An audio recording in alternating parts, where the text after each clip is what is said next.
Beberapa waktu lalu saat pertemuan antara Luhut Binsar Panjaitan dengan KPK, ada pernyataan yang cukup keras yang disampaikan oleh LBP terkait dengan kerja-kerja penegakan hukum yang dilakukan oleh KPK. Yang ini berkaitan dengan strategi OTT atau operasi tangkap tangan. Menurut LBP, OTT KPK itu kampungan. Tapi jangan hanya bilang nangkap-nangkap aja. Saya bilang kampungan itu menurut saya. Saya setuju ada yang ditangkap. Tapi kalau makin kecil ditangkap karena tadi digitalisasi, kenapa tidak? Kampungan ini harus kita garis bawahi. Kenapa disebut kampungan kita juga nggak tahu. Tapi kalau menurut saya, justru logikanya harus dibalik. Yang kampungan itu yang korupsi.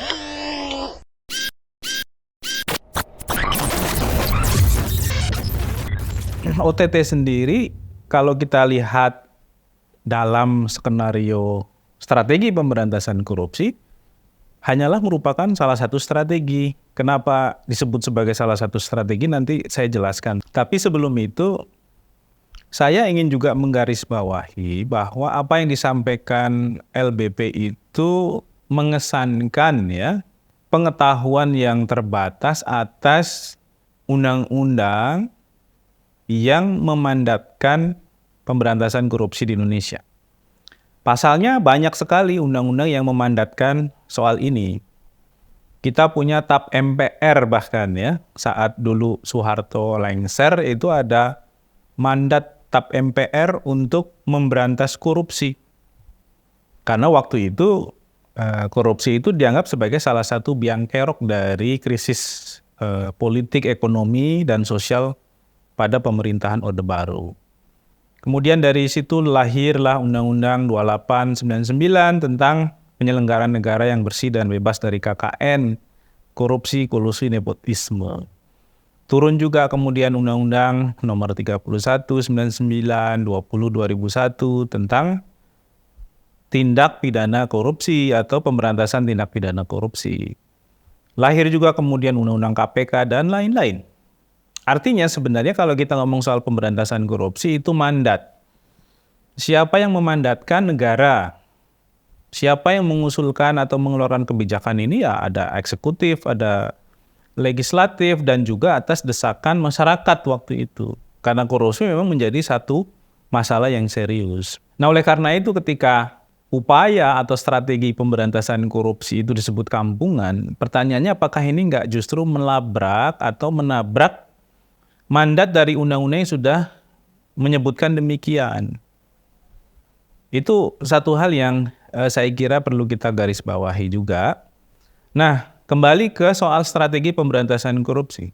Kita perlu mengecek deh, ketika KPK itu gencar melakukan OTT, itu kan semakin banyak juga kasus-kasus korupsi besar yang terungkap. Yang itu melibatkan para penyelenggara negara, pejabat publik, pejabat politik yang melakukan suap menyuap atau kolusi atau korupsi dengan sektor swasta untuk mendapatkan izin, proyek ya dari APBN, dari APBD, proyek di BUMN dan lain sebagainya. Artinya dari strategi OTT KPK berhasil mengungkap ya kasus-kasus korupsi dan suap yang selama ini sebelum strategi OTT diperkenalkan itu tidak pernah terungkap. Oleh karena itu maka kemudian kepercayaan publik terhadap pemerintah, terhadap pemberantasan korupsi juga membaik ya dengan KPK yang gencar melakukan OTT. Dan itu dibuktikan dari kenaikan skor indeks persepsi korupsi kita dari tahun ke tahun setelah kedatangan atau kehadiran KPK itu terus membaik. Meskipun kadang-kadang juga ada stagnasi, berhenti gitu ya di skor yang sama dari tahun A ke tahun B, tapi trennya itu secara terus-menerus membaik. Dan bahkan kita bisa mencapai level 40, skor 40 nih ya. Kalau ngomong soal skor IPK secara garis besar ya IPK itu adalah indeks untuk melihat dan mengukur apakah negara itu korup atau tidak. Kalau skornya itu 0 berarti paling korup, kalau skornya 100 itu paling bersih ya, dipersepsikan paling bersih. Nah kita ada di angka 40, udah bagus lah. Tahun 2019 Artinya kan kita tahu ini ada kemajuan yang itu salah satunya dikontribusikan oleh upaya-upaya KPK termasuk strategi OTT. Jadi nggak ada yang salah dari OTT itu sebenarnya. Bahkan sebaliknya memberikan dampak yang baik.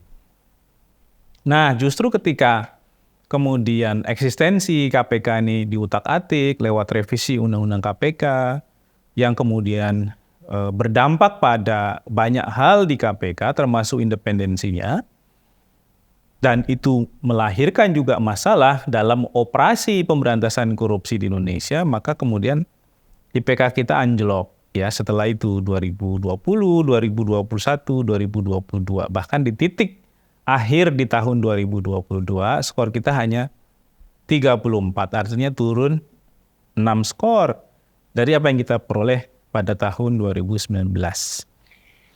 Nah, ini satu hal. Yang kedua, OTT itu adalah strategi untuk mengungkap kejahatan-kejahatan korupsi yang biasanya dilakukan dengan bentuk suap menyuap.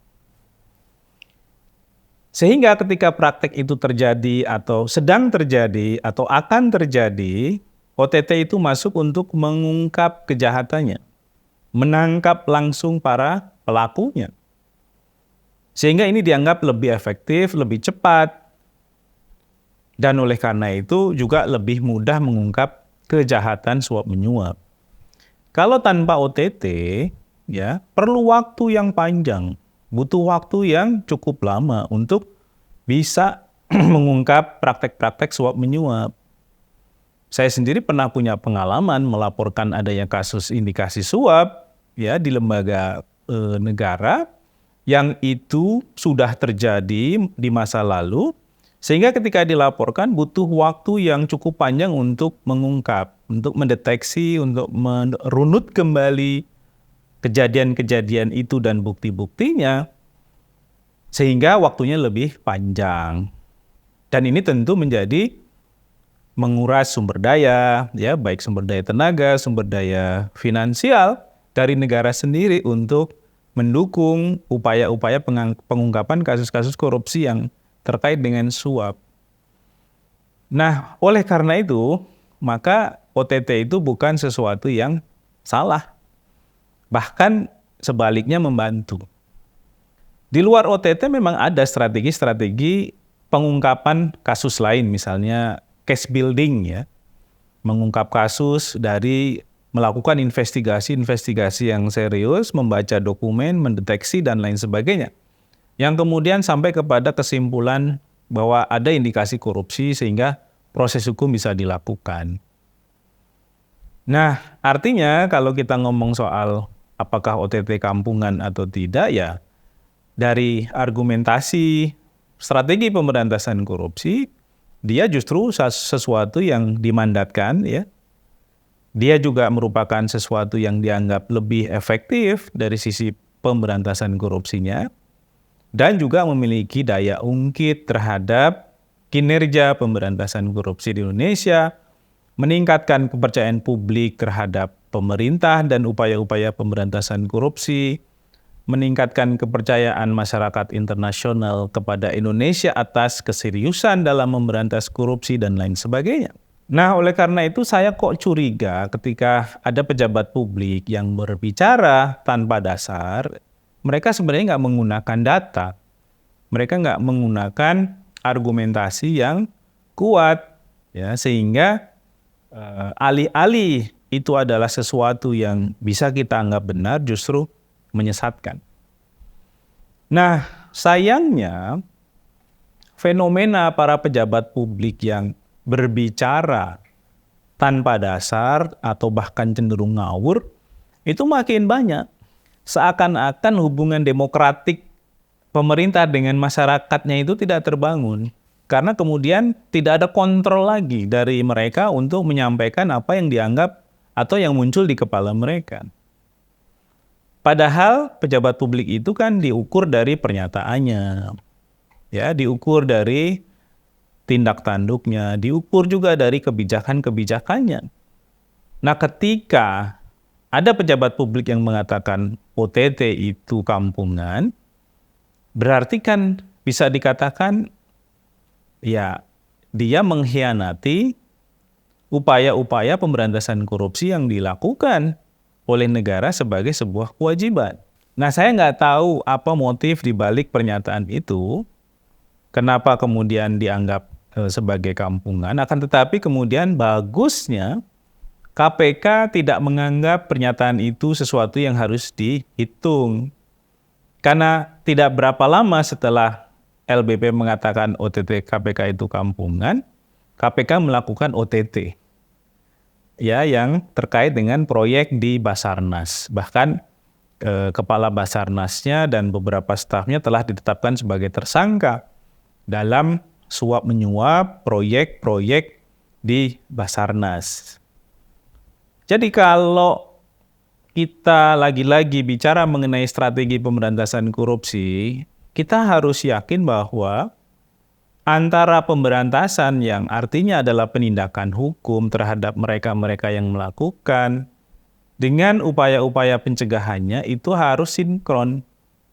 Pencegahan dan pemberantasan itu ibarat dua sisi dalam satu koin, mata uang. Ada sisi kiri, ada sisi kanan, ada sisi bawah, ada sisi atas, tergantung bagaimana kita meletakkan koin itu. Tapi dia bukan sesuatu yang bisa dipisah atau bisa dikurangi dosisnya ya antara satu dengan yang lain. Contoh, Singapura itu kurang apa? Bagusnya kalau kita ngomong soal skor IPK mereka. Mereka itu ada di skor 83 loh. Yang artinya adalah negara terbersih di dunia. Bahkan juga kalau ngomongnya tingkat Asia ya negara terbersih di Asia. Apakah Singapura mengendurkan upaya penegakan hukumnya? Enggak. Lembaga mereka namanya CPIB itu terus ya melakukan upaya-upaya penegakan hukum. Terakhir mereka juga baru-baru ini ya menangkap, memproses pejabat publik yang terlibat praktek suap menyuap. Jadi bukan berarti ketika negara ini kita anggap sudah membaik pemberantasan korupsinya, kita turunkan dosis penegakan hukumnya untuk masuk ke pencegahan. Buktinya yang kita lihat hari ini, kepercayaan masyarakat terhadap pemberantasan korupsi turun, kepercayaan masyarakat terhadap KPK juga turun, kepercayaan publik terhadap upaya memberantas mafia hukum juga turun. Yang ini artinya keliru kalau kita ngomong bahwa kalau penegakan hukumnya sudah mulai membaik, kita turunkan dosisnya, kita masuk ke pencegahan. Tidak. Dua strategi itu harus saling terkait satu sama lain. Ya, nggak boleh dikurangi. Begitu juga sebaliknya, pemberantasan korupsi yang dikedepankan dengan pencegahan yang dilupakan juga salah. Juga keliru, karena kemudian kita tidak bisa membangun sistem yang lebih kuat untuk mengendalikan korupsi di masa yang akan datang. Kasus-kasus korupsi yang terungkap perlu dianggap sebagai bahan untuk melakukan kajian, review, analisis, dan strategi mitigasi. Kira-kira bolongnya di mana? Kira-kira dari sistem yang sudah dibangun celahnya di mana? Kenapa ada suap menyuap? Ya, peluangnya ada di mana nih? Nah, ini yang harus ditambal. Harus diperbaiki, harus terus-menerus diupayakan perbaikannya. Di dalamnya juga kalau kita ngomong soal pencegahan korupsi ya, bicara mengenai bagaimana partisipasi publik dalam ikut mengawasi jalannya pemerintahan. Nah, kalau partisipasi warganya dikekang, karena dianggap prosesnya jadi panjang, kalau ngomong soal partisipasi nggak ada gunanya, ya jatuhnya seperti hari ini. Ketika undang-undang di banyak produk legislasi itu di-bypass prosesnya, partisipasi warga tidak ada, maka kandungan atau isi legislasinya bermasalah. Nah, saya kira dua konteks antara pencegahan dan pemberantasan korupsi itu bukan sesuatu yang bisa ditiadakan satu dengan lainnya. Nah, kalau ditiadakan, selain tadi ya, skor IPK kita turun, Kita juga bisa uji kok dari program Strategi Nasional Pencegahan Korupsi yang dimiliki oleh pemerintah hari ini. Coba sahabat integritas kita periksa ya website Stranas PK. Di sana itu ada dashboard kemajuan pencegahan korupsi yang ditetapkan sebagai prioritas program. Ada banyak macamnya, tapi kalau kita rujuk kepada ketentuan dan kebijakan mengenai Stranas PK, ada 3 tuh yang jadi prioritas reformasi. Ya, 1 reformasi yang berhubungan dengan keuangan negara, reformasi yang berhubungan dengan pengadaan barang dan jasa, reformasi yang berhubungan dengan hukum di Indonesia. Nah, kalau kita cek dari banyak indikator-indikator kegiatan pencegahan korupsi dari 2018 ya, karena Stranas PK itu kebijakannya terbit 2018 sampai hari ini, itu kemajuannya hanya sekitar 48%. Padahal pemerintahnya udah mau habis nih, tahun 2024. Ya, artinya apa? Artinya kalau dosis pemberantasan korupsinya dikurangi, orang menjadi nggak takut. Dan ketika pejabat nggak takut, ya mereka nggak mau melakukan atau menjalankan kebijakan-kebijakan pencegahan korupsi. Karena faktanya upaya pemberantasan korupsi di Indonesia itu lebih banyak karena pressure, karena tekanan, dan tekanan itu lahir dari masyarakat, dari upaya-upaya penindakan yang dilakukan oleh lembaga-lembaga penegak hukum termasuk KPK di dalamnya. Jarang yang kita dengar itu lahir karena ada kemauan dari pejabat publiknya. Sekali lagi, OTT KPK itu bukan kampungan, justru yang korupsi itulah yang kampungan. Kita ketemu lagi di program Buka Kartu selanjutnya. Sampai jumpa.